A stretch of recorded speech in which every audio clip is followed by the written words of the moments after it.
Man, Hawaii was an absolute movie. I flew 4,000 miles just for a gecko. Well, not just for a gecko, but pretty much just for a gecko. Obviously for a holiday as well with my partner and my daughter, but the geckos, the lizards, the wildlife, the beach, the infrastructure, the restaurants, the food, the weather. It was an incredible experience, an incredible holiday. If you haven't been to Hawaii, highly recommend. But let's go back, way back to when the journey began.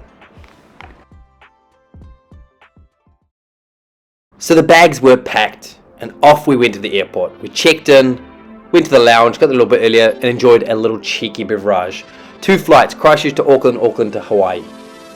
Now obviously guys, I'm going to throw in a little disclaimer. I'm now on Instagram. If you want to talk shop, if you're an ectotherm nerd like me, reach out, Reptile Fanatics NZ on Instagram.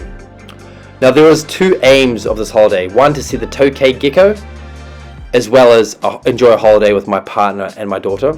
See the day gecko, and also see other awesome species of gecko. For example, the morning gecko, the stump-toed gecko, the common gecko, and any other wildlife I could see. But it was a long flight, and I thought I would get some entertainment in.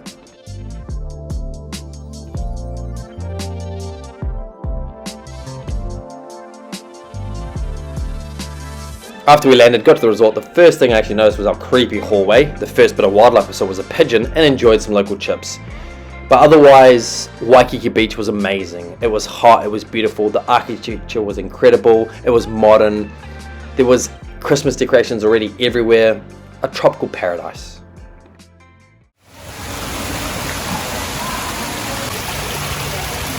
One thing you realize about Waikiki Beach is that there's water features for days, and some pretty cool bird life. Lots of finches, even these Java finches, which I've seen in pet shops in New Zealand, and this cool grey cat. Now obviously, I enjoyed more water features, and I enjoyed a local beverage. It was a long day, our first day. Had to enjoy our brewski. View from our condo, and the trees everywhere are epic. And the first reptile I spotted, which I was super excited about, was the brown anole. These guys were everywhere, and they're super popular in the States. Stay tuned.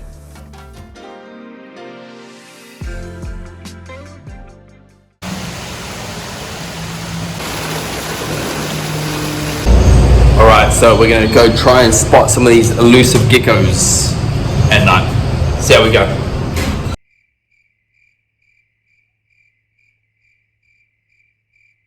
At night is when the exciting wildlife comes out, the nocturnal species. So the first species I came across was the common house gecko, all throughout Southeast Asia as well as the Pacific. Super cool, but they're everywhere. What I came here for was something a bit more vibrant, a lot more colourful, and a lot more exotic.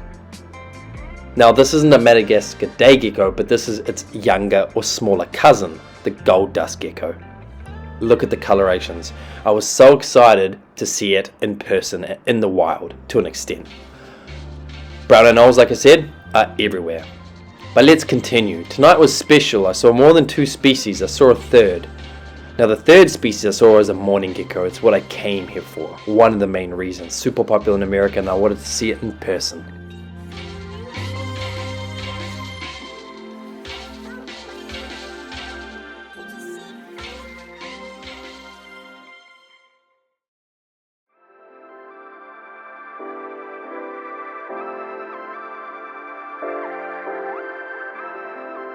So day 2 was a little different. I had the energy to explore. We explored the beach, we explored Waikiki Beach, we enjoyed all the greenery, all the modern architecture, the amazing resorts, the pink Royale of Hawaii, as well as just walking around. Came across a large snail. This thing was just a little bit smaller than my fist, and more gold dust geckos, but now out during the day. They were a bit more skittish than I expected, being that they're around all these resorts, but we get closer and we get up close and personal.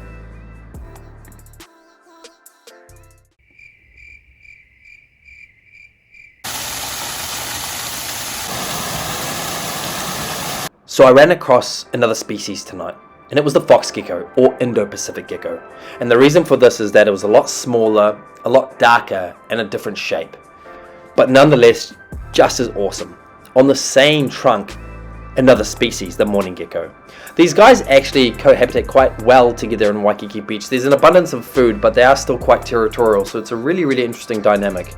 I ended up being able to wrangle a morning gecko very up close and personal, but I wanted to show you guys the beauty of these. I didn't hold on to them too long, and don't worry, it was a catch and release scenario. But look at the gorgeous eyes, the colorations, the little toe beans, the little stumpy tail. Gorgeous animal.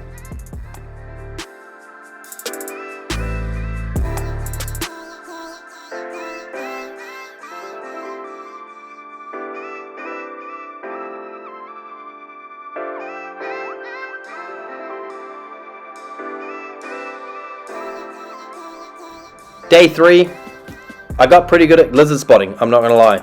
Brown anoles and gold dust geckos. I was struggling to find tokays and I was struggling to find giant day geckos, even though I did my research and they're actually on all the island of Oahu, which is the big island I guess where Honolulu and Waikiki Beach are located, and they're actually in dense populations, so they like to live around people and houses, so I remained hopeful. But that night came across us, and every nook and cranny, every corner I looked, there was a lizard to spot. And that's what I think I love about Hawaii. Not that it's beautiful, that it's tropical, the weather was great, so much variety, the restaurants and shopping was amazing, but also it's wilderness, right? Day 3, I went out again, once again, lizard spotting. I'm pretty sure I was the only tourist out of thousands in Waikiki Beach that was lizard spotting, but that's okay. It's what I love about my hobby. It's what I love about my passion about these animals. I just don't have a hold of them yet, but they're out there. I wrote myself a check for $10 million. So I came across a new species. It was the green anole. So they have the brown and the green anole. And this is the lizard hunter, always looking around. And don't even get me started about Starbucks coffee in America. It is on steroids. It's so good, and it was a required morning beverage. But the green anole, didn't see as many of them, but still such a cool specimen. An amazing animal.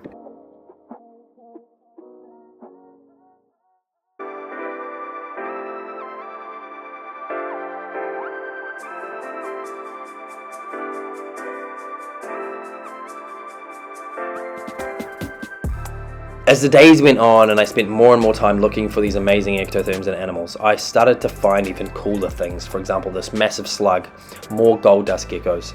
I was going out at night and getting different glimpses of these animals in different environments, whether they were climbing trees, whether they were climbing buildings, whether they were on the ground. Just being able to spot them from a distance. Some of them stuck out like highlighters, and some of them were really hard to find and I had to get my torch out. But otherwise, incredible animals. And the gold dust gecko, I mean, it's stunning. You can't deny that. I mean, look at those colorations.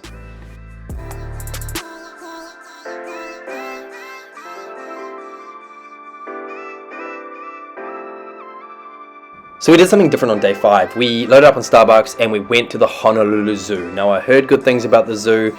Wanted to try something different and see if it had any animals that I haven't seen before in person at other parks. Obviously I went straight to the ectotherm section. Massive green iguanas. They had Komodo dragons, which was awesome to see. Haven't seen those in a while apart from international zoos. They had tortoises for days, and I don't know if it's because it's just hot or that's just their access, but they literally had tortoise and outdoor pits everywhere where they were baby. Oh, they had these crocodile skinks. They had this skink. They had mata turtles, and I was super stoked to see one of them. Amazon dart frogs. I mean, it was like an ectotherm nerd's dream. They had all the exotic species kept around the world in one location. Honolulu Zoo was epic. It really was. People that I respected saying, I like your work or whatever that is. But this video isn't just about geckos or lizards. It's about Hawaii. They have amazing food. They have amazing culture. Their resorts are so lush, so modern. They've got these turtle ponds at the Hawaiian Hilton Village. They've got everything you need. They've got shopping, they've got diversity, they've got selection, they've got these cichlid ponds. It's amazing. 3 years maybe. And I dated at Thanksgiving night. So we're getting to the end of our trip, and I'm still lizard spotting, whether it's brown anoles, green anoles, gold dust geckos, house geckos, morning geckos. Starting to reflect on why I'm so passionate about these animals. I'm always drawn to these animals, whether I'm traveling, whether I'm on holiday, doesn't matter where I am, I'm drawn to them. I want to find them, I want to see them, I want to learn more about them. Just capturing these on film, these exotic species that we're never going to have in New Zealand, gives you more passion and instills more drive into learning more about these animals and just visually how incredible they are. So day 7 was a bit more of a touristy day, but nonetheless, geckos are always involved. Went to Pearl Harbor, went to the Botanical Gardens. This is the inspiration for Jurassic Park, and can you believe it? Makes sense. Botanical Gardens were amazing, the North Shore beaches were amazing, it's a whole different part of the island. Really, really incredible to see. Hawaii's got some amazing microclimates. Sunny on one side, complete humidity and waterfalls on the other. But that night, nothing different. I went out once again. Gold dust geckos, curious of me as I am of them, and a huge moth. Now, I love all ectotherms, not just reptiles and amphibians, but insects too. This thing was huge, size of my hand. So let's reflect on the journey. For me, what's next? Continue to learn about our own native incredible species here in New Zealand, as well as exotic species, and hopefully try and explore them over time as much as I can. I'm Max. I love ectotherms. I love reptiles and amphibians. I hope you like my channel. I hope you like my content. Stay tuned for the next one. Check me out on Instagram. If you like what I do, send me a message. Would love to talk shop. I'll leave you with Calvin. Calvin, the little Japanese fire-bellied newt. He's growing, he's eating, and he needs to survive.